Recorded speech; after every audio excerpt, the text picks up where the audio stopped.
Hi, this is Jay for NeoWin, and in this video we are unboxing the OPPO F11 Pro. The model that we have here comes with 6GB of RAM and 128GB of internal storage. Inside the box, you'll find a smaller box containing the SIM ejector and the phone's jelly case. It's actually a hard jelly case, which is nice considering that most of the mid-range phones nowadays and even flagship ones come only with a soft jelly case.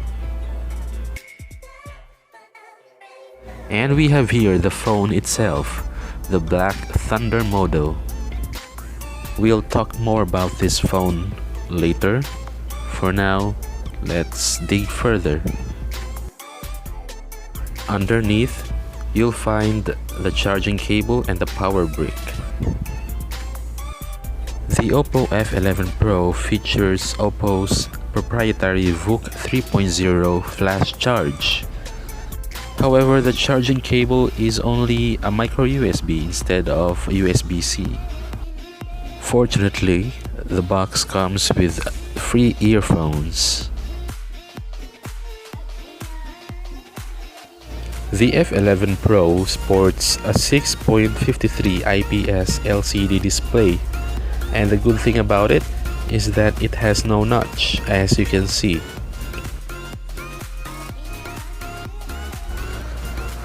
Like most other phones from its Chinese counterparts, the OPPO F11 Pro also adopts a gradient back. This design has increasingly become popular among modern phones since 2018. For this particular model, you can observe that the color shifts from blue to black in the middle to purple.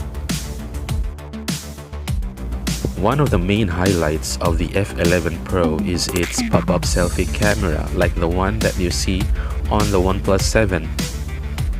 This one though is placed at the center, which adds some sort of symmetry to it. As you can see here, the pop-up camera has some cool animation that comes with it as you pull it up by tapping the front camera button.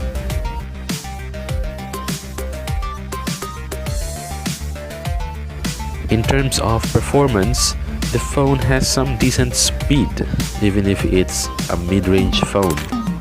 It's actually powered by MediaTek's Helio P70 chipset.